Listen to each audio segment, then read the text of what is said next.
aquí a Luis Solana en las contabilidades, tienes aquí al Cándido de Conde Pumpido, bueno, hay mucha gente de los tribunales que saben lo que ha pasado, ¿no? Pero bueno, esto sí. ¿Sabes qué pasa? Que en la lógica de este crimen, el problema ha sido que como los medios le dieron una cobertura, que sacaron a la gente de su real vibración y lo centraron todo en el odio, porque estamos hablando de un pueblo que, claro, les tocaron, es como si tocan las 3 niñas de la nación española, ¿sabes, Javier? Entonces es un poco lo que quería decir. Lo que sí es importante, y quiero darte las gracias a ti, Javier, porque haces una labor extraordinaria, es realmente que la verdad solo tiene un camino. Pero los demás intentan que ese camino se corrompa porque le meten miedo. Y el miedo es lo peor que se puede usar. Es lo peor. Te lo digo a ti, porque eres un ser totalmente que está en la lucha, que te he visto pelear con no sé cuánta gente, o sea, pero peleándote, ¿eh? O sea, que no he visto a nadie de esta nación a día de hoy que haya ido a un sitio y decir, ¿qué pasa? Por ejemplo, a la Rita esta, a la política de Madrid, a la mujer esta que dijiste un par de cosas, bueno, salía corriendo. Yo creo que sabía quién eras, pero como toda esta gente dicen que no nos conocen, cuando luego desde las sombras mandan a sus ejecutores, a sus egregores, a meter ese caldo de cultivo, pues claro, la censura, nos sacan del camino, nos meten topos, que si nos meten gente que parecen muy amigos y luego van sacando bulos. Es un ejemplo, o sea, es decir, simplificar eso, primero tenemos que pasar por ese oráculo, como digo yo, ¿no? El negativo para entender luego el positivo, lo que no hay que permitir. Pero bueno, esto es una observación, o sea, a modo de explicación para la gente. Pues mira, Juan, yo te tengo que decir un poco lo mismo. Yo cuando te conocí a ti, yo tengo mucha más edad que tú, ¿verdad? Porque tú eres un chavalín, al fin y al cabo, ¿no? Sí. Pero yo me quedé absolutamente flipado. Flipado con que dije, pero ¿y este? ¿De dónde ha salido? Este ser humano ahí, guerrero, ahí sin miedo. Yo me quedé alucinado completamente del arrojo, de cómo te estabas metiendo, con qué firmeza, con qué calidad, etcétera, etcétera, etcétera. Bueno, aquí el entrevistado vas a ser tú, ¿eh? Y si hay que echar flores, va a ser para ti. Van a ser para ti esas flores, ¿vale? Yo simplemente voy a tratar de hacer una entrevista lo mejor que sé. Y Juan, a mí me gustaría empezar destacando algunas notas biográficas tuyas. Naces un 13 de marzo de 1996 en Riaza, Rotterdam, Países Bajos. Eres autor del libro Las víctimas del caso Marc Dutroux. Actualmente eres periodista freelance en el medio de comunicación argentino Total News Agency. Investigador de casos sin resolver. Has investigado casos mediáticos como Alcácer, Dutroux y otras redes internacionales que están conectadas. Tienes experiencias como youtuber, bloguero, corresponsal e investigador criminal. Eres autor del libro Las víctimas del caso Marc Dutroux. Investigaciones, crímenes en Bélgica y Francia. Estuviste a cargo de las investigaciones de casos criminales ocurridos en Bélgica y Francia, con relación a crímenes rituales ocurridos durante varias décadas, como así afirmas. En el 2021 entras a formar parte de la Comunidad de Madrid en España como articulista, temario tráfico humano, miembro del Observatorio OCATRI. Bueno, y como tu currículum seguro que es muchísimo más extenso, pero no queremos tampoco cansar a la audiencia. Se trata de que la gente vea que estamos ante un gran personaje con un peso en la investigación enorme, enorme. Hoy vamos a hablar de otro investigador, porque el caso que nos ocupa es, como tú sabes, los crímenes de Alcácer, y no podríamos dejar de hablar de Juan Ignacio Blanco. Juan Ignacio Blanco, cuando toma todo este caso y se va prácticamente a vivir a la casa de Fernando García, pues también es un hombre joven, es un hombre que apuesta por la verdad, que da su vida, de alguna forma funde su vida, porque al pobre le arruinaron completamente. Bueno, lo de pobre sobra, porque realmente era un ser de una riqueza excepcional, ¿verdad, Juan? Yo he Sí, visto, yo he visto muy pocas personas con la fluidez con la que se explicaba, con el rigor científico, con el rigor moral que tenía. Era absolutamente increíble. Yo cuando empezó con la historia del cáncer, pues que por otra parte, pues estas personas a las que hacen de sufrir tanto, al final lo que sucede es que las revientan, porque claro, todos los seres humanos tenemos un tope, y a esta persona, a Juan Ignacio Blanco, le arruinaron su vida a sabiendas y con premeditación. sí, ¿Verdad, Juan? sí, sí. Bien, esto Es correcto. es una introducción simplemente para darte pie y que realmente que te puedas explayar con cada tema. Yo te voy a tratar de hacer preguntas breves, concisas, en función de una documentación que tengo y que me has hecho llegar muy amablemente. ¿eh? Pero antes quiero hacerte unas preguntas personales, muy Adelante. personales, al margen de esto. ¿Te consideras una persona feliz, Juan? Sí, soy feliz. A pesar de las cosas que me han hecho, y no me declaro víctima de nada, sino he sido, digamos, utilizado para determinadas cosas que estaban en juego en esta nación. Porque ellos siempre se fijan en gente que tiene un coeficiente bastante elevado. Entonces me vi, digamos, en una partida de ajedrez y tuve que tomar decisiones delicadas, evitando poner en peligro la vida de ciertas personas de mi entorno. Soy feliz ahora porque he estado, digamos, barriendo a aquellos que me estuvieron, digamos, queriéndome perjudicar en algunos de los puntos más importantes de mi vida. La decisión de haber dado esta entrevista es porque es el momento de hablar y que la gente entienda dónde empezó el problema para España.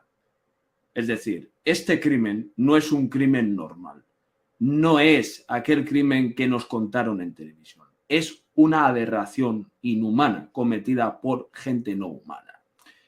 Entonces, cuando conoces a esos monstruos, a esa gente que es mala de verdad, o sea, la síntesis del mal lo tienen ellos, tienen accesos a cualquier cosa que nadie podría imaginarse. Pero gracias a la lucha que hemos llevado el equipo jurídico, mi abogado, mis procuradores, aquí el que está presente, un servidor, pues ha podido ver las cabezas del apocalipsis en la sala, por ejemplo, de la Audiencia Nacional, el Tribunal Constitucional, el Supremo, es decir, las herramientas del poder jerárquico, donde está la mano negra, y cuando lo ves te das cuenta y dices, para, quédate quieto, no ser otra víctima más. Han habido muchos muertos por este caso. Gente que estaba totalmente bien de salud, de repente enferman de un cáncer, que dices, ¿pero esto qué es? gente que ha dejado, digamos, hasta sus mujeres viudas, o que han perdido amigos suyos, porque podría contar una cosa fortísima que le pasó a Juan Ignacio Naranjuez, pero eso lo haremos después. Prácticamente, el que está aquí ha tenido que pasar unos procesos, errores, aprender de fallos y aprender de no meter otra vez la gamba. Porque muchas veces, con el caso Alcácer, se han infiltrado gente de la contrainteligencia española para decirte que di esto, que yo te protejo, cuando ha sido al revés. Pero la suerte que he tenido desde que saqué aquel documental Alcácer Apócrifo, Pacto de Estado, es que ha aparecido la gente correcta. La gente que me ha dicho, usa esto, ten esto guardado en una caja fuerte para si pasa algo, que lo podamos sacar. Es decir, esto ya está hecho el acuerdo. Que el caso se tiene que resolver por la vía correspondiente, y no hablo de la justicia, sino de la justicia divina, que es la única que puede utilizar lo que no utilizan las justicias terrenales, porque todo está corrompido. Hay una jerarquía que no quiere reabrir esa caja de Pandora, porque están todos metidos, menos los bomberos. Y esto es importante ponerlo sobre las IES. Porque si la gente piensa que son las únicas que han tenido el mismo final, estamos totalmente equivocados. Hay 600 menores en España que han sido asesinados por esa misma calaña de gente. Como no les gusta que les llamen pederastas, les gusta que les digan sádicos, como en aquella película de Hostel. Entonces les llamo sádicos, por no decir sus nombres. Porque imagínate, Javier, lo que es sentarte en la Audiencia Nacional, que casi te traten como si fueras un etarra, cuando yo nunca he tenido nada que ver con ETA, simplemente porque hay una denuncia que está en la Sala Segunda del Tribunal Supremo, que ese funcionario de prisiones de Alhama, íntimo de Mario Conde, me envía a mí el correo, me dice, ¿puede usted filtrar esta denuncia en la conferencia de Monforte del Cid? Le digo, sin ningún problema. Toda esa documentación se aportó a la señora fiscal que llevó el caso Roldán, que es la señora Tardón, que estuvo en el caso de Caja Madrid. Curiosamente, se me condena a una multa que a última hora de la firma se retiran, se quitan del medio y dicen que no van a firmar la multa. Entonces digo, ¿aquí qué es lo que pasa? Me marginan en la prensa como si fuera un tonto útil, sacan cosas de mi vida personal, la COPE y estos medios anexos a ese estado profundo, Deep State o como queramos llamarlo, élite de los malvados o malos con careta cuando van a esos rituales. Claro, estamos hablando de un proceso que a día de hoy lo han dejado estancado. Mi abogado se pregunta, oye, ¿qué pasa? No le dicen nada. Es más, han secuestrado la grabación de aquella conferencia. Es lo mismo que el libro que pasó en Alcácer, se secuestró porque se decían las cosas documentadas. Como bien has dicho, Javier, Juan Ignacio Blanco es un ser maravilloso que sigue en tierra con nosotros. Lo único que ha fallecido ha sido su cuerpo, su físico, pero él, hasta que no se haga justicia, él no se irá. Porque si algo tengo claro es de esa investigación, que lo único que tenemos por ahora es 3 niñas fallecidas, 2 cabezas de turco, que no hay ninguna prueba de ADN vinculante a esos 7 vellos púbicos encontrados, entre ellos un pelo canoso, que por orden del gobierno Frontela no lo agrega en el informe ciertas anomalías de los cadáveres. Porque los cadáveres... Perdona que te haga un inciso. 1 o 8. Bueno, son entre 7 y 12, pero se limita finalmente a dejarlo entre 7 y 8. ¿Vale? Está bien que me lo matices, pero de todos modos, lo que tenemos que destacar en ese hallazgo es el pelo canoso que desaparece de la noche a la mañana cuando dice Frontela, me acaban de desaparecer las pruebas. Y él dijo eso de desaparecer las pruebas, se pierden los papeles, se pierde la dignidad. ¿Por qué? Porque el señor Luis Frontela, que era aquel famoso catedrático del caso Colza, porque el gobierno socialista lo tenía ahí de herramienta. Luis Frontela ha sido el forense del poder oculto. Lo que pasa es que le llama a Rafael Vera, le dice, váyase usted aquí. Lo que pasa es que tenga usted cuidado porque hay 2 de los forenses que son del Opus Dei que uno es amigo de ese tipo, que no voy a decir su nombre, lleva las gafas oscuras de Castellón, que le agradece mucho el ascenso político. O sea, el señor forense es Fondemora y los otros, algunos de ellos llevaban años sin practicar las autopsias. Estaban jubilados prácticamente, como el señor Sí. Verdú. Entonces, claro, también hay una teoría que es que las primeras autopsias de las 3 lo hicieron estudiantes de medicina forense. Digo, teoría. Yo no puedo confirmarlo, pero lo que es verdad que cuando llega el señor Frontela, que es uno de los mejores, que ha estado en el caso de los Galindos y otros casos como el de Lucía Vivar, él descubre pues, toda esa historia que Perdona que te, demuestra... Sí, perdona que te vuelva a hacer un inciso, porque tenemos muchísimas preguntas. A mí me gustaría, Juan, que hiciésemos una descripción de esas, unas respuestas de esas preguntas más breves y luego ahondásemos en ellas, ¿vale? vale, Más que nada para generar una especie de guión dentro de la vale, vale. entrevista, ¿vale? Entonces, la pregunta siguiente que tengo también un poquito eh, para suavizar toda esta información tan fuerte que has introducido es, y hablando, cuando has dicho, es que Juan Ignacio Blanco sigue con nosotros. Vale, eso me ha llegado al alma. ¿Tú crees en otra vida después de esta? Sí, sí, ¿Puedes explicarlo un sí, poquito? sí. No voy a utilizar la experiencia personal, pero voy a contar una cosa rápida bueno, y directo. Cuando fallece Juan Ignacio Blanco, falleció de madrugada, creo que fue sobre el 2019, a veces, bueno, me faltan algunos datos a recordar, pero estaba en Madrid y hablé con una periodista de la COPE. Y digo, bueno, aquí se está diciendo que acaba de fallecer sin tener confirmación. Y digo, y afirmar esto sería meterse en camisas de 11 varas. Y me dice, no, no, que ha fallecido esta madrugada de forma extraña. Nadie da crédito a eso. Claro, sucede que ese día yo tenía que irme a... De forma extraña. Sí, porque, vamos a decirlo de alguna manera u otra, él estaba siendo tratado con quimioterapia por lo de la metástasis. Lo que hemos sospechado en secreto, y digo en secreto, es que le metieron algo de más porque aún le quedaba unos meses más para vivir. Y si le han inyectado algo más de quimio, que le metan algún tipo de gota de cianuro o algo que se vaya de las manos, le provocan la muerte más rápidamente. Entonces él quería sacar 15 días antes de morirse, él tenía un plan de sacar algunas fotografías o material gráfico de lo del pacto, porque él juró en las últimas declaraciones en Alboraya, en el Hotel Olimpia, señores, voy a sacar la verdad y la verdad va a salir adelante. Y eso está ahí en hemeroteca. Se muere de una manera que todo el pueblo se queda anestesiado porque decían, ¿y ahora va a salir las cintas? Y la gente siempre ha estado con la pregunta de las cintas. Aquí lo que pasa es que no se le hizo ninguna autopsia. A Juan Ignacio Blanco se le enterró de inmediato y nos hemos quedado con la duda.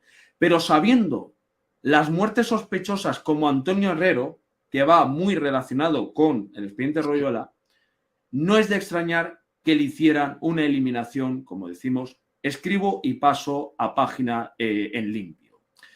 Juan Ignacio Blanco tenía una guerra constantemente, siempre ha llevado una guerra contra el Estado, porque aunque él fuera militar, que fue militar de la secreta del grupo Paladín, de muy adolescente, él estuvo muy de la mano del CSIC. Entonces, como que también tenía enemigos y amigos y él al final consideró que había sido usado también por esos grupos del mismo poder para facilitarle el material. Entonces, luego se convirtió en una especie de esbirro para ellos. Entonces dicen, nos lo tenemos que quitar del medio. Sabían que estaba con problemas de salud. Es más, una de las llamadas que efectué a la casa de Juan Ignacio Blanco, porque él me dio su número de teléfono en particular, me dice, bueno, toma mi número, me llamas a ver si te doy la entrevista para el documental. Teníamos en mente que él saliera, explicara todo y que no hubiera más dudas. Pero hubo lo que llamamos el distanciamiento porque su mujer, Mari Carmen, o Mamen, como la quieren llamar, una grandísima mujer, que le cuidó hasta los últimos momentos, me dijo, no puede hablar porque la lengua se le traga. A mí esto, digo, vale, tengo entendido que hay que dejarlo tranquilo. Pero había una sorpresa, es que él siempre, desde el Facebook, hablaba con la gente. No son ni dormía, o sea, se tiraba hasta las 7 de la mañana en el internet hablando y contando memorias suyas, diciendo, ahora voy a fumar un cigarro o que me llama mi mujer. O sea, él lo ponía eso públicamente. Dice, tener en cuenta que este grupo lo está vigilando los otros. Claro, la gente se cagaba de miedo. O sea, que él coja, le suelte a 20 y tantas miles de personas o 40.000 o 100.000 que la información de aquí es de oro y de platino, porque llevaba una responsabilidad en esa plataforma de apoyo a Juan Ignacio Blanco, había un grupo de gente que lo administraba.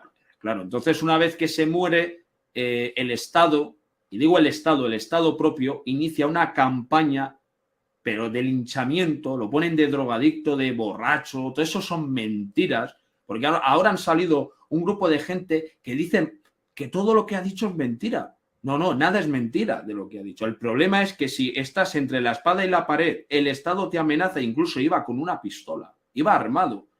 Era protegido incluso de la Guardia Civil porque una vez a su mujer la subieron en un coche. Fue secuestrada durante unas horas, esto salió en prensa, creo que fue sobre el año 1998, y este hombre ha vivido aterrorizado de decir que ¿qué hago con mi vida? Este hombre vivía en el Escorial, en una zona, para que te sitúes, que vivían gente del CSIC, gente de otras urbanizaciones de policías nacionales, de guardias civiles. Él siempre ha sido muy vinculado a esos servicios de inteligencia. Eso es innegable. Pero el problema es que el día que fallece, me pilla yendo para Murcia, yo tenía una reunión con su secretaria, que había trabajado en Valencia con él. Entonces, cuando a mí me confirma las cosas que me faltaban, digo, apaga el cielo y vámonos. Más luego las confirmaciones de mi amigo Príncipe X, que fue ex espía de la ONU durante 30 años, que me explicó la investigación que llevó a cabo a principios del año 93.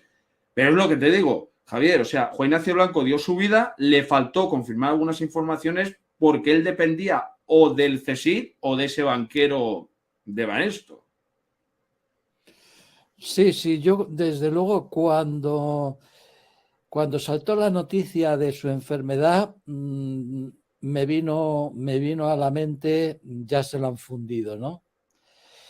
En fin, que es una pena todo cómo funciona. Mira, ¿tú te crees que existe un fatalismo que rige los destinos de las personas, Juan? Vamos a ver, que rigen o deciden. Si cedes y no controlas tu cuerpo, tu espíritu o tu fe, a lo posible sí, no digo que no.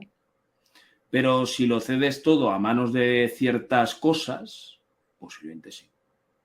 ¿Por qué? Porque ellos, si deciden sobre ti, ya sabemos lo que va a pasar, ¿no? Te van a quitar del medio. Pero si tú eres consciente, con conciencia, con sentido de la vida y dices, desde ahora no consiento a nadie que se meta a tomar decisiones tanto de mi espíritu como de la fe de dentro, porque todos tenemos una fe interna, se les acabó el chiringuito. Es una manera de vencer al mal. Es decir, si cierras la puerta al mal, el mal no puede entrar ni por mucho que te lancen magia negra, ni por mucho que te metan brujería o utilicen imágenes tuyas para hacer proyecciones. Esto es así. Es decir, que esos egregores o demiurgos que meten factores de terceros en tu vida es porque alguna puerta tienes abierta. Eso es así, aunque duela decirlo. Es decir, tú eres tu espíritu y tú decides qué vas a hacer.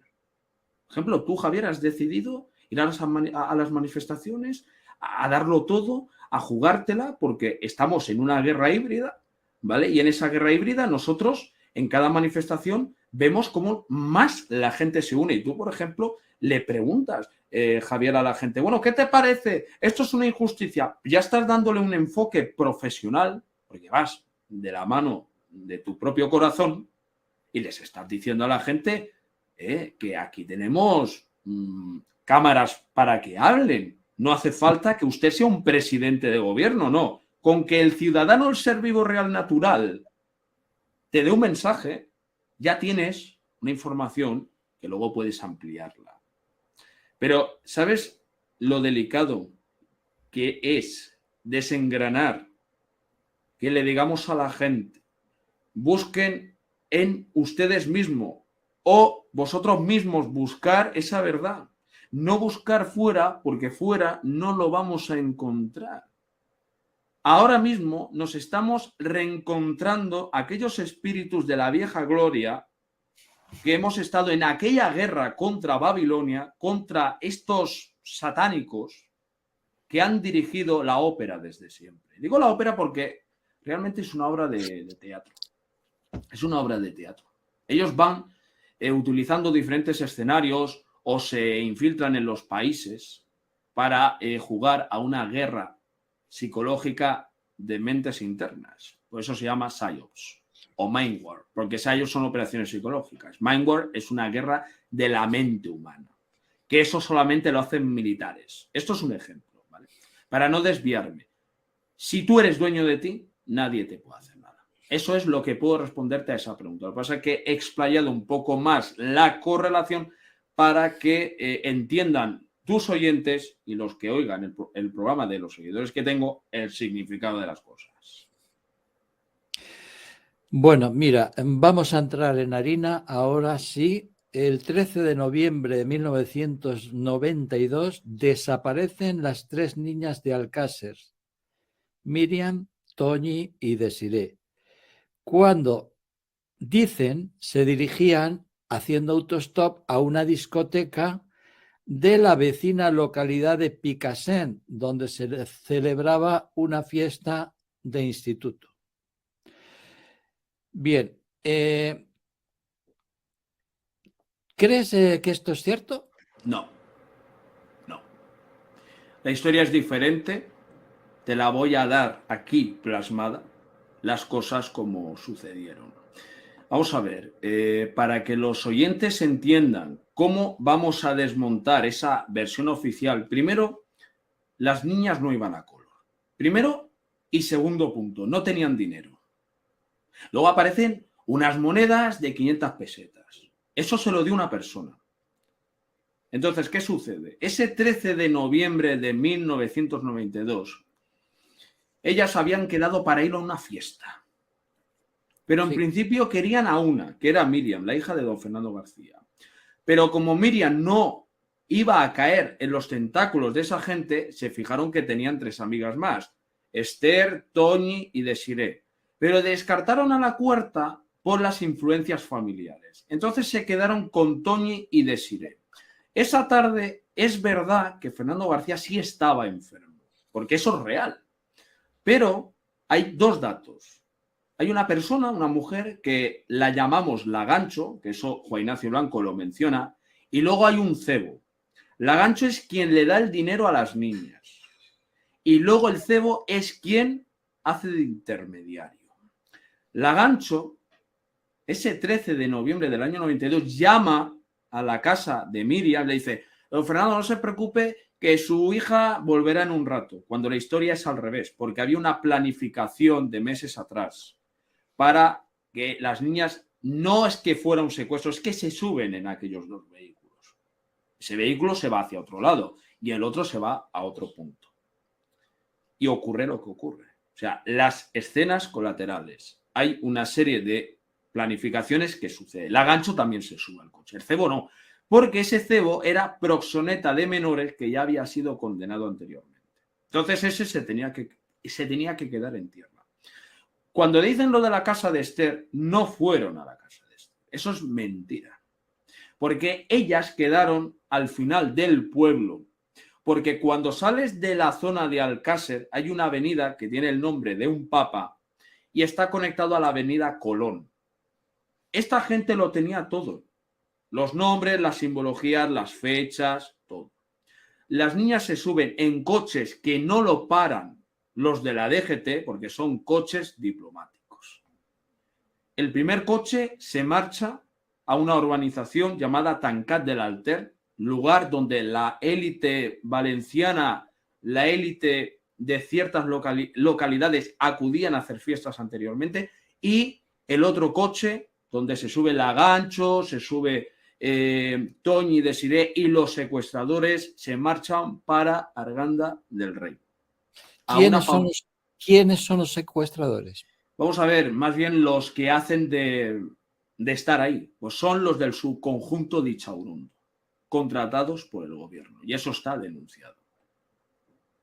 Y además hay una prueba que está en el mismo sumario oficial de un gasolinero de Motilla del Palancar que llama al ayuntamiento de Alcácer ese mismo día y dice: las niñas están aquí con unos chavales jóvenes, porque cuando van a buscarlas, estos del subconjunto de Ichaurondo, que eran del GAL, les dicen: no pongáis las manos encima de las niñas, tienen que llegar perfectas. ¿Tienen que llegar perfectas? Entonces este señor identifica a esa gente. Pero nunca se investigó, como otras cosas que no se investigaron, porque no interesaba. El mismo gobierno... O sea, perdona, que ni siquiera Ricard y Anglés hicieron de choferes ni de transportistas de los niños, nada. ¿Hacen algo estos personajes? ¿Actúan en el enterramiento o tampoco? No. Anglés ya estaba muerto desde el atraco a Bancaja.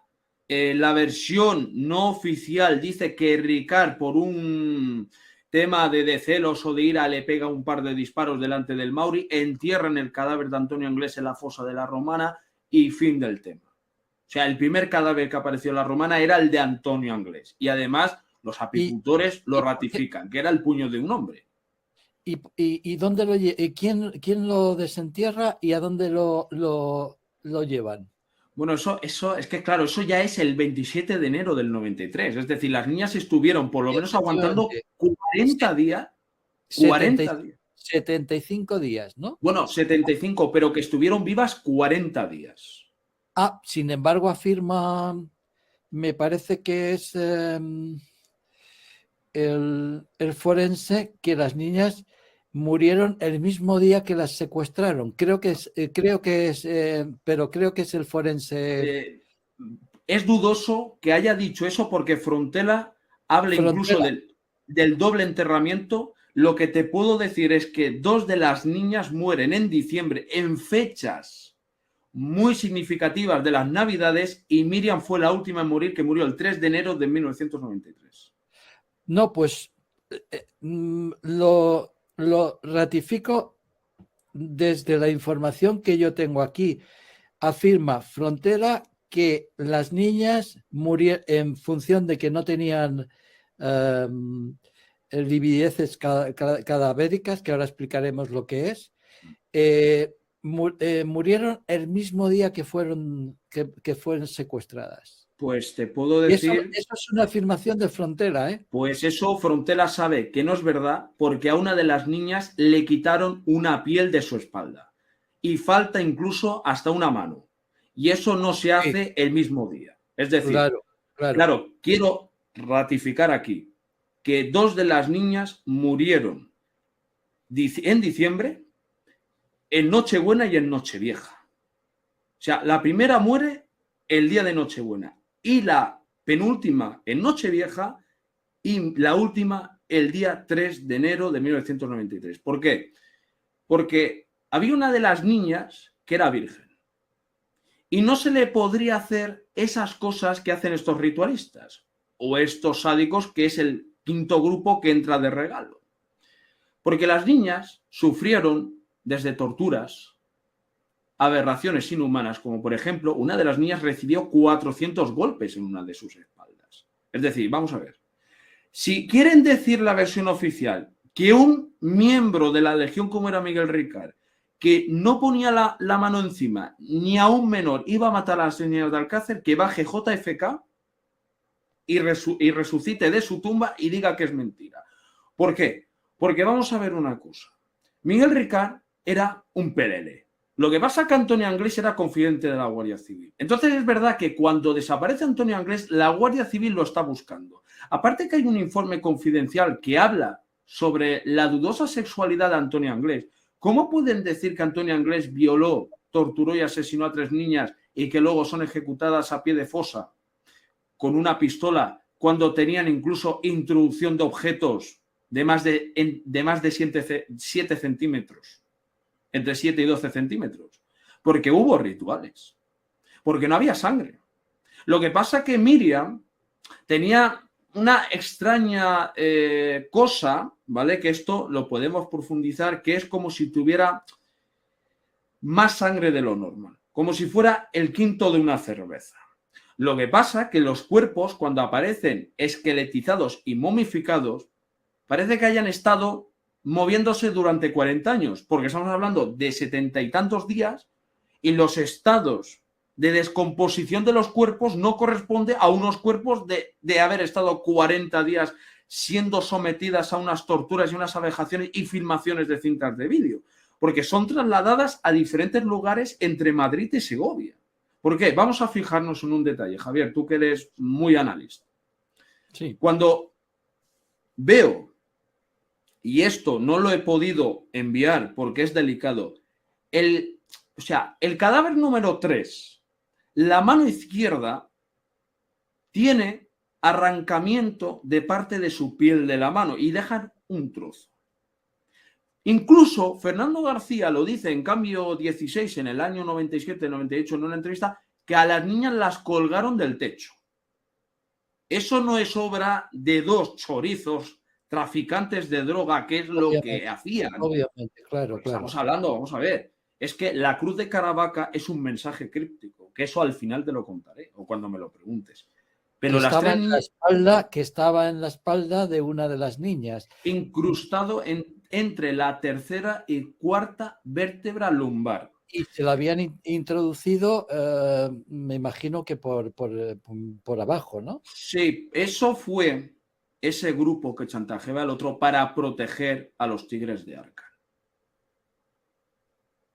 Explica eso un poquito más. Explica eso de los tigres. Los tigres de Arkan, todo el mundo recordará que era aquel grupo paramilitar que en la zona de la antigua Yugoslavia, Bosnia, Herzegovina, pues estuvieron cometiendo una serie de asesinatos atroces que eran las mutilaciones a sus víctimas. Bueno, este grupo ingresó en España y es verdad que años después fueron desarticulados porque cometieron una mutilación y descuartizamiento de una persona y lo tiraron el cadáver al río Manzanares.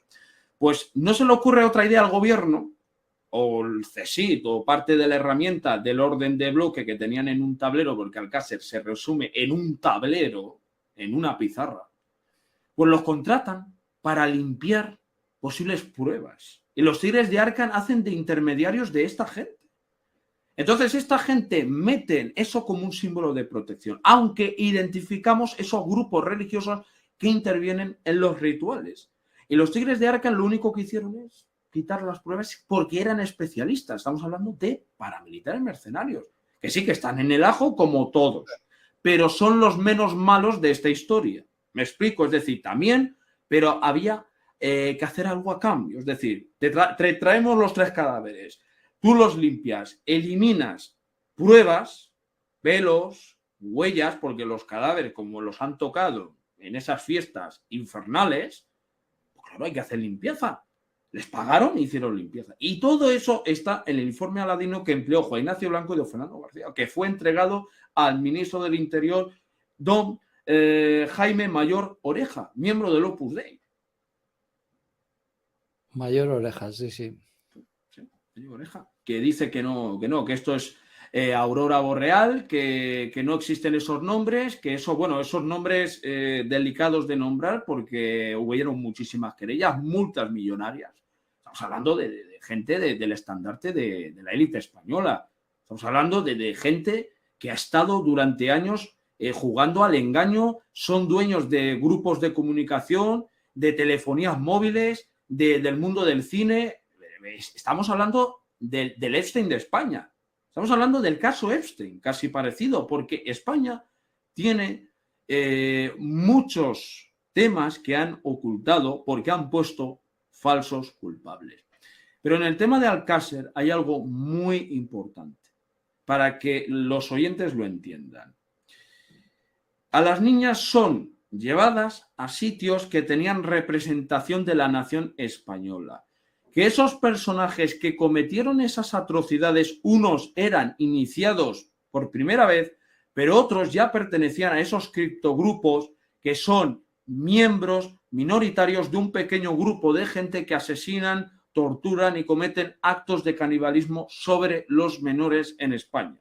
Ahora el sistema ha cambiado sobre ello, lo hacen en yates. Pero en aquel entonces España tenía que hacer un pacto de Estado. Entonces, claro, eso para profundizarlo requiere de explicación de la historia de España para que los oyentes lo entiendan. Pero vamos a explicar una cosa. Los cuerpos, cuando aparecen, lo identifican por las ropas. Es decir, si no hubiera estado las ropas o los objetos de las niñas o el pendiente de Miriam, te digo desde aquí ya que esos cuerpos no se les puede hacer una revisión. Porque si ves las fotografías de las autopsias, que son escabrosas, que es que da miedo de pensar en qué hemos estado dándoles poder a la política, o a la aristocracia, o a la banca, y que se dediquen por detrás a tocar a niños españoles. Y digo porque eran españoles. Lo que pasa que antes, cuando hubo el tema, voy a decirlo así, en modo oficial, el SIDA, lo hacían con prostitutas. Pero como se cagaron de miedo porque dicen que el SIDA les podría enfermar, aunque ya sabemos que hay otra historia no oficial de que ha sido las farmacéuticas, pues empezaron a coger desde bebés y niños y adultos, adolescentes, y esto va a más. Y esto está unido a redes internacionales. Hay un pacto nacional y un pacto internacional, en el caso Alcácer, que implica todo lo que es la soberanía de las naciones. Bueno, el caso es que hay una serie de irregularidades como ocultamiento de pruebas en las autopsias, así como reticencias a que el forense Frontela hiciese una segunda autopsia, cabellos públicos, como hemos dicho ya, una total falta de rigor en la custodia de los cadáveres que fueron encontrados en la Romana, etcétera, etcétera. Entonces, mucha gente hay implicada ahí, ¿no? Porque existen cuerpos que los llaman de fuerzas de seguridad del Estado, ¿no? Guardia Civil, todo esto. Cuando regresó Fernando García de Inglaterra, que todavía no sabía bueno, se enteró vía telefónica, me parece, ¿verdad?, de la muerte de las niñas. Correcto. Cuando volvió, le dijo la propia Guardia Civil que tuviese mucho cuidado y que hiciese una segunda autopsia. Esto se lo dijo, creo que la propia Guardia Civil a Fernando García. Sí. Cierto, Sí. ¿no? Cierto, y entre otras cosas hay algo muy sorprendente de aquel día fatídico 27 de enero de 1993. ¿Puedes contarlo? El 26 de enero, un día antes, gente del CSIC fue a ver, y repito, visitó a los apicultores, a Gabriel Aquino José Sala. Y les dijeron, tenéis que subir mañana que vais a hacer un descubrimiento que vais a salir en toda la prensa. Cuando ellos dicen, ¿por qué? Porque no era temporada de ir a ver a las abejas, ellos dicen, os damos el mapa y vosotros subir para arriba al paraje de la Romana. Y subieron y, como dice el refrán, Pedro por su casa, lo primero que se encuentran y dice, oye, que eso es el puño de la mano de un hombre que ellos pensaban que era Andrés Mayordomo, que es este chico de Alicante que también apareció muerto, o luego apareció en Elda, creo recordar, una especie de monte. Pues luego cuando ven lo que es y lo ratifican, el puño de la mano de un hombre, avisan a la Guardia Civil, avisan a los cuarteles y suben unos hombres de negro, que uno de ellos era miembro de las fuerzas de inteligencia, Emilio Jambrina, miembro de las cloacas del Estado, amigo de José Manuel Villarejo. Cuando suben los hombres de negro, es decir, los que están haciendo el chantaje, porque todo esto está filmado cuando introducen los cadáveres, los cambian, es decir, les dicen a los apicultores, coger los guantes, buscar por ahí que nosotros vamos a revisar esto. Cuando vuelven no estaba el cadáver de Antonio Anglés. No estaba el cadáver de Antonio Anglés. Lo cambiaron y metieron el de las 3 niñas en esa fosa que, si te fijas, la fosa, lo que han excavado. Pero esto, ¿cómo pueden hacerlo ese mismo día 27? Pues eso tiene una explicación también.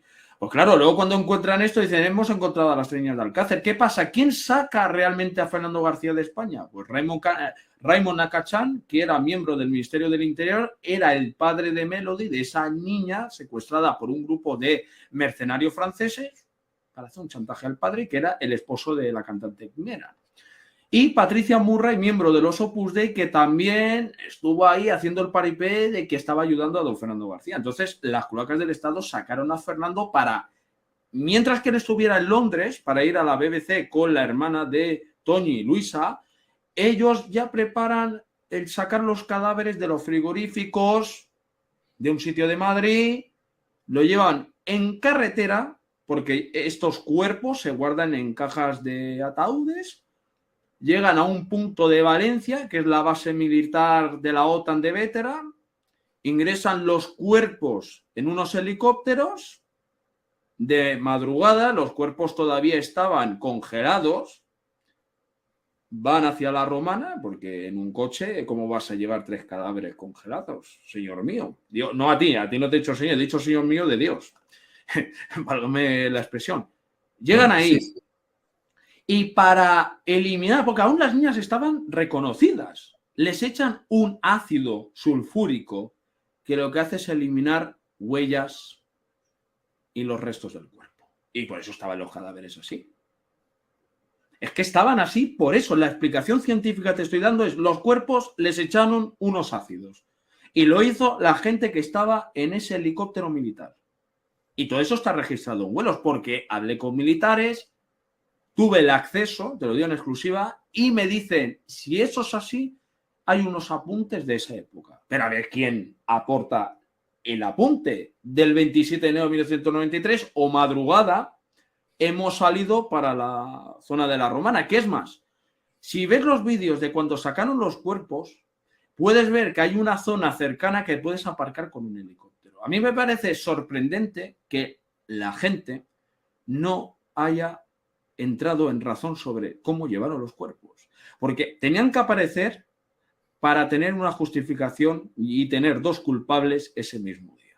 Que, por cierto, la detención lo anunció el de la ley Corcuera. Otro tipo que tiene tela para rato, como muchos más.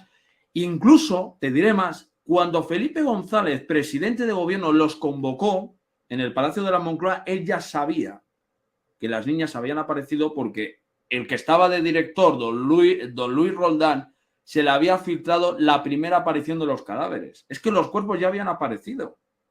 Habían aparecido, y lo dijimos en el documental, lo dijo mi invitado.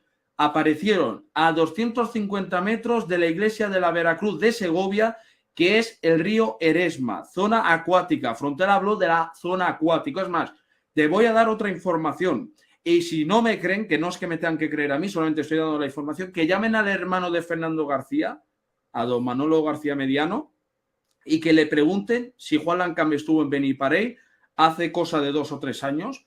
Cuando le pregunté lo de la iglesia de la Veracruz, asentó la cabeza que sí, le fui preguntando una serie de cosas, no lo ha desmentido, es más, hasta nos dijo personalmente que había un policía que les había entregado un dossier de 1000 páginas. Y no sé qué ha sido de él. No sé qué ha sido de él, pero que el hermano de Fernando García, porque intentamos ver a don Fernando García, no pudo ser, pero hablamos con el hermano, nos sorprendió con las cosas que nos contó. A Fernando lo han vuelto loco. Javier, a Fernando García lo han vuelto loco. Y es una lástima que ahora toda la versión que él mantenía la ha cambiado por decir que la niña se subió a las furgonetas de Colo, que eso es mentira. Absolutamente. Y es que siempre terminan haciendo la jugarreta y jodiendo la marrana a esta gente.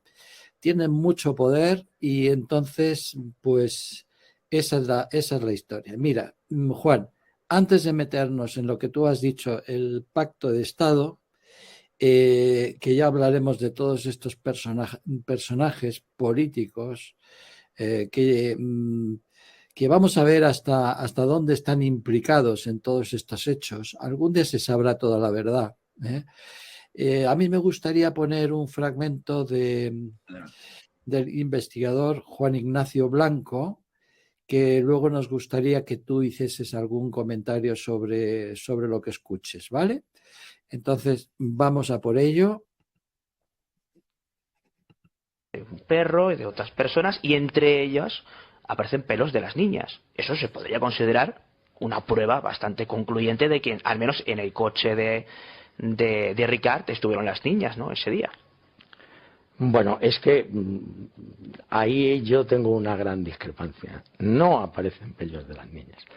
De esos análisis que se realizan, que no son análisis, es decir, se pasa el aspirador como es lógico al coche de la Guardia Civil y la bolsa va al Instituto Nacional de Toxicología, que lo único que hace es separar los pelos. Y hace un análisis de pelos de los que ellos denominan morfológicos y sin muestras. Y supuestamente podía haber vellos de una de las niñas, que siempre es la misma, concretamente, que es Desiree.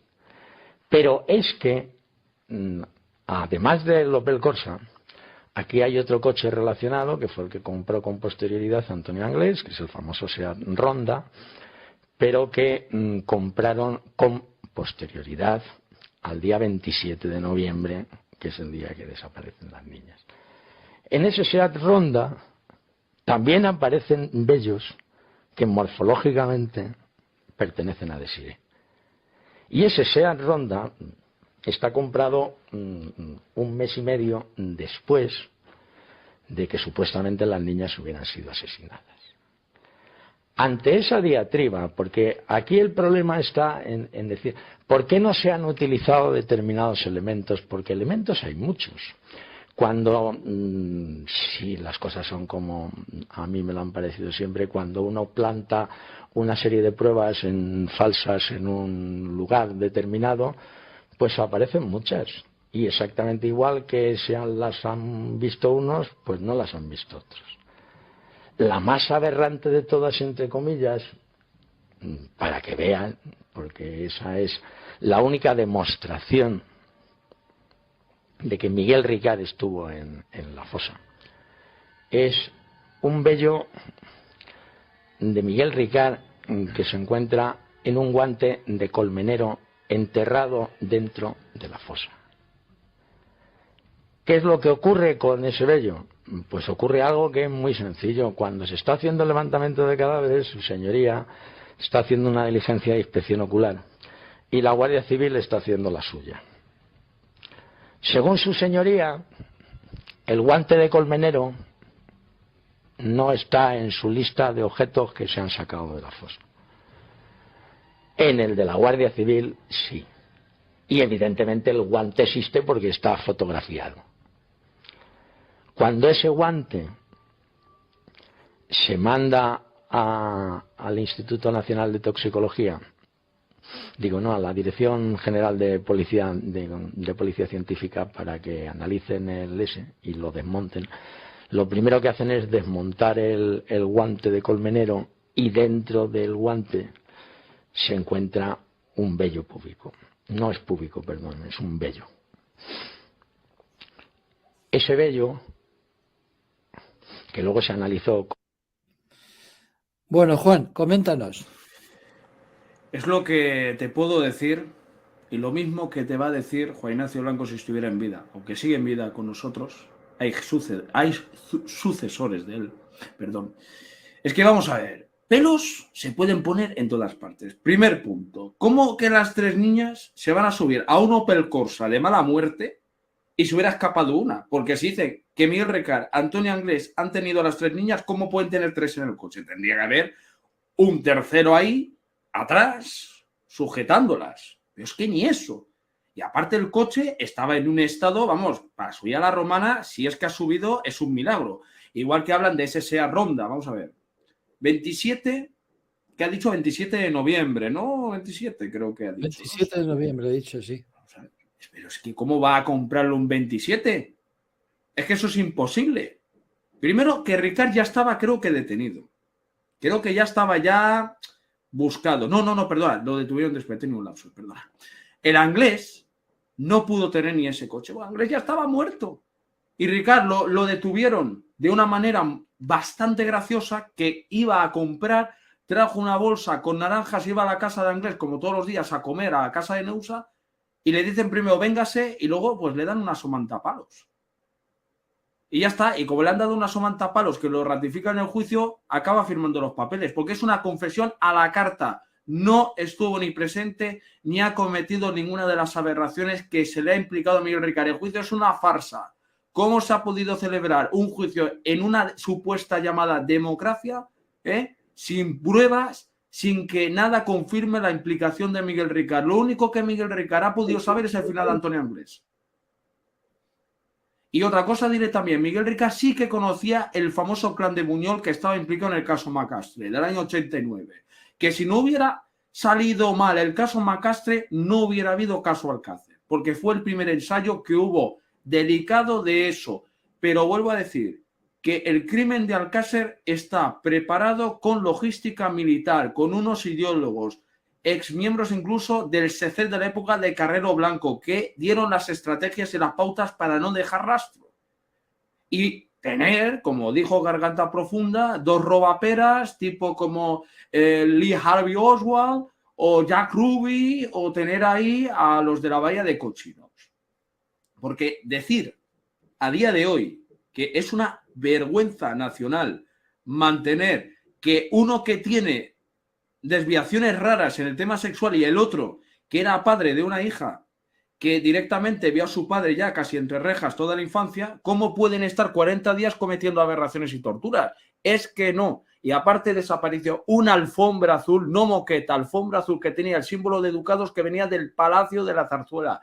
Y a quien no le guste, que no vea el caso. Pero esto es así, porque la alfombra, además, hablé con una mujer que su marido era guardia civil, que ratificó que esa alfombra paró en el cuartel y la quemaron. La quemaron. Esa alfombra se ve en el levantamiento de cadáveres. Pero vamos a ver, que esa alfombra tenía pruebas incriminatorias y estaba incriminando al del 23F.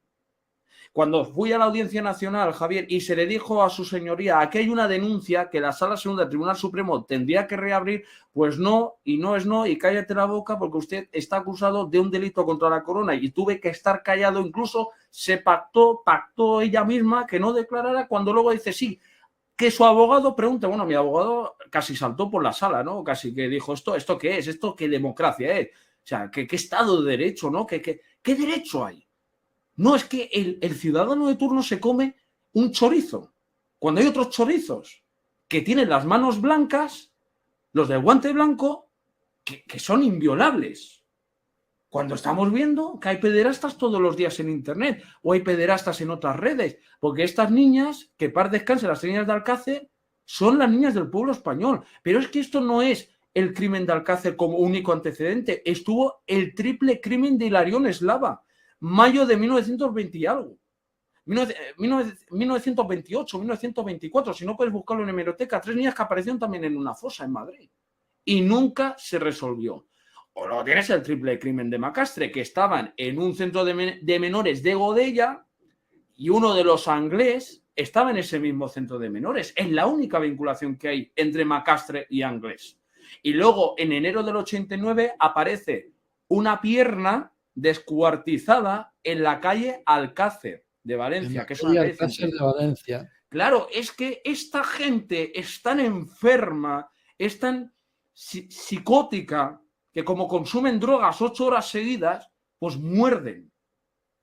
Pues son las niñas tienen mordiscos en la cara, es que se ve, hasta hay una marca de un tatuaje que es una especie de lobo o lo que le queramos interpretar. Es que no es normal. Esos 3 cuerpos los han lavado, los han vestido. Cuando hablé con el forense de Picassent, Alfredo Piera Pellicer, que era médico forense en México en la actualidad, a mí me dijo que el caso Macastre ha sido un ritual clandestino.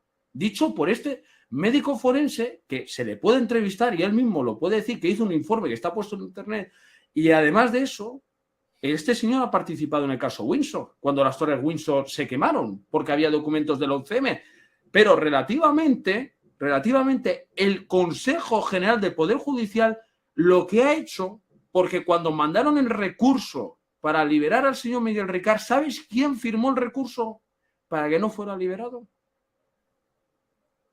Javier, ¿quién? Es Carlos Jiménez Villarejo, del expediente Royola. ¿Qué te parece? El documento es oficial, ¿eh? Vale. Ah, Porque muchas cosas sí están relacionadas entre Alcácer y el expediente Royola. Y eso no lo digo yo. En su momento se lo dije a la familia Royola. Digo, vamos a ver, en un documento de contabilidades está hasta el Corcuera y el señor Solana, que no lo estoy yo acusando. Es decir, aparecen gente relacionada y nombrada. En el caso Alcácer, que aparece en el expediente Royola. ¿Tú crees que si se saliese adelante el tema del expediente Royuela, daría alguna luz sobre el caso de las niñas? Vamos a ver, vamos a ponernos en tesitura, porque cuando la familia Royuela, en la época que nadie quería sacar el tema, me llamaron, me dijo, oye, ¿quieres ayudarnos? Y digo, bueno, cuéntame más o menos de qué va la historia, porque no conozco nada, era un ignorante, vamos a decirlo así, las cosas claras. Me explica don Santiago Royuela el temario, me explica de qué va, me quedo de piedra, digo, esto de Antonio Herrero, sí, que hay unos archivos que son las copias, porque los originales están en tal punto, digo, bueno, mira, déjame ir a tu casa, y ellos me invitaron a que fuera a su casa.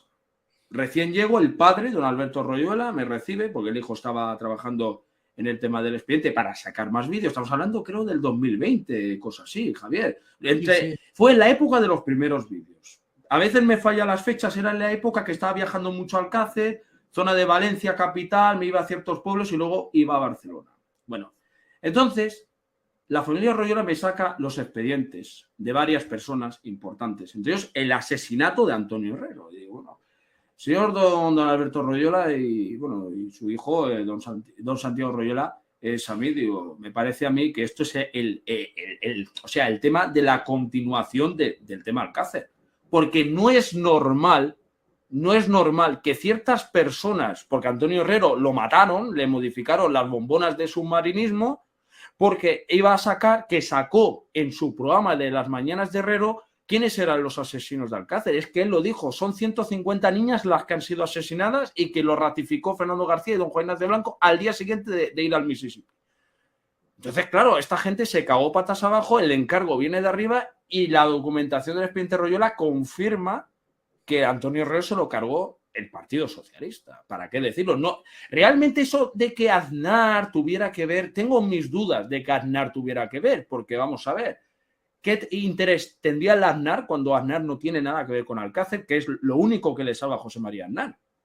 Fíjate, Javier, siendo José María Aznar, que estuvo lo del 11M, lo del tema de Dira, que lo de Alcácer no está implicado. Esto es importante aclararlo porque aquí se ha señalado hasta el Papa de Roma, aunque sí es verdad que la conferencia episcopal sí tiene relación con el crimen de Alcácer, por el tema de los rituales. Entonces, claro, cuando don Alberto Royuela, el padre de Santiago Royuela y de los otros hijos, que alguno me dejaré, bueno, está Alberto Royuela Samí, que ahora se ha vuelto de moda porque también hace vídeos apoyando también la investigación del padre y de su otro hermano, pues claro, yo veo la documentación y le digo, don Alberto, hay que sacarlo de Antonio Herrero ya, que esto es una vergüenza que no haya salido. Y fue el primer programa que hicimos, el homenaje al fallecimiento de este gran locutor, que es más, te voy a dar un dato, aquí tengo detrás la plantilla de una conferencia que él dio en Jaén y le dijo a un estudiante, me quieren matar porque me quieren comprar y les he dicho que no. Les he dicho que no. Y a la semana después, La Palma. La palmó. La palmó sin más. Es lo curioso. Es lo curioso, Javier. Que la palmó haciendo submarinismo. Y el que sabe esto, que se calla como una rata, y perdona que insulte a Federico Jiménez Los Santos, que es una vergüenza de personaje, que haya callado la muerte de su compañero, e incluso le diría al otro, a Luis Herrero, ¿por qué no dice la verdad? Porque vamos a diferenciar una cosa. Sabiendo que se ha desclasificado el expediente Royuela, lo que es el 20 o el 30% del tema del expediente, que no ha salido todo, porque hay más cosas, son miles de documentos. Te diré más, Javier. Si el expediente Royuela, y no es que lo tenga que aceptar un juzgado, don Alberto Royuela lo ha enviado a todos los juzgados de España, oye, reabran reabran. Y no lo han querido reabrir. Lo único que están haciendo es hacer este paripé a la Audiencia Nacional de estar imputando a Fernando Presencia, a don Alberto Royuela, a Juan Martínez Grasa y imputar a todo aquel que esté hablando del expediente Royuela. Esto es un análisis que te estoy haciendo, ¿vale? Desde la objetividad máxima.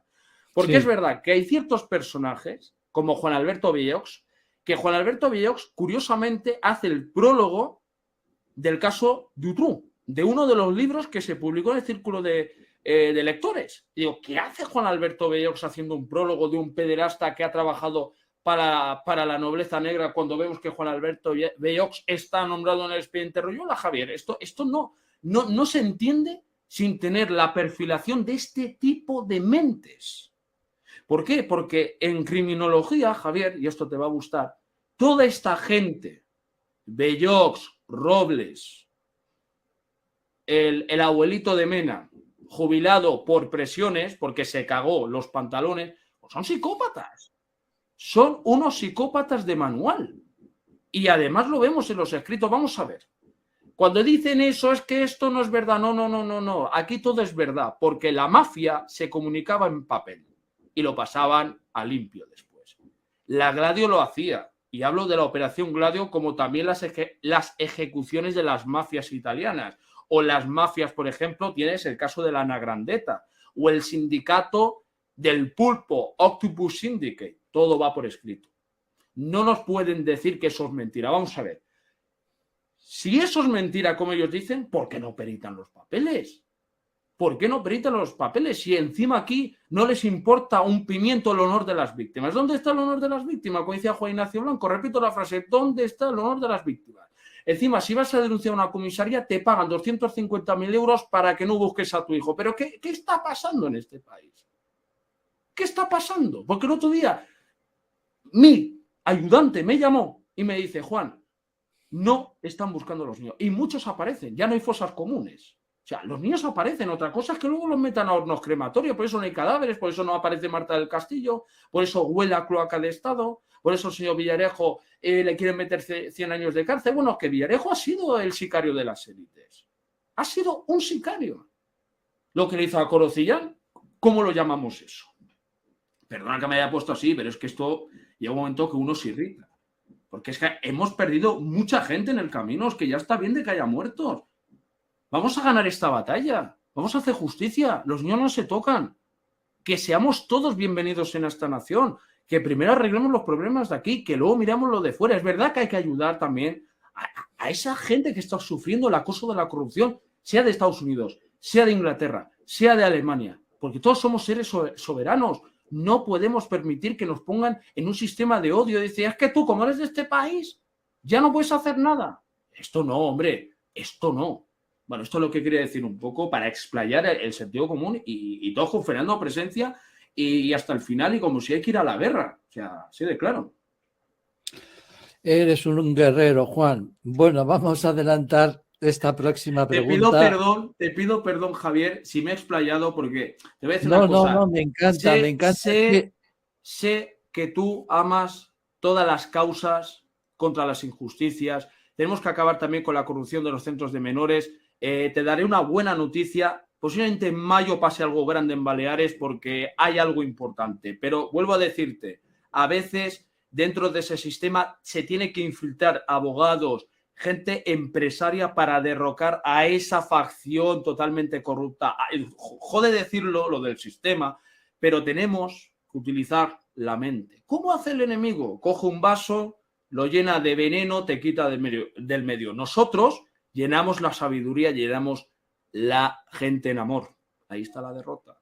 Ahí se acaba, no las armas, las palabras, que no se las lleva el viento.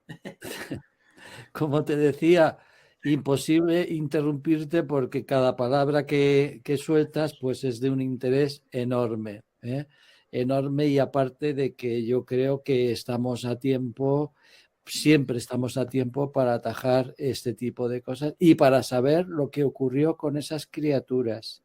Ese crimen no puede quedar impune y no va a quedar impune. Lo dice N. Paradigma y no me voy a equivocar. Vamos a entrar antes de ver otro fragmento de vídeo de Juan Ignacio Blanco, vamos a lanzar la pregunta, pero no la contestes ahora. Lanzo la pregunta y después del vídeo la contestas. Has hablado de Carrero Blanco y a mí esto me sugiere esta pregunta. ¿Quiénes pactan y para qué? ¿Tiene algo que ver el cambio de régimen del franquismo a la exigua y débil democracia en la que distintos grupos mantienen una lucha encarnizada por el poder? Vamos a dejar en el aire esta pregunta y escuchamos a Ignacio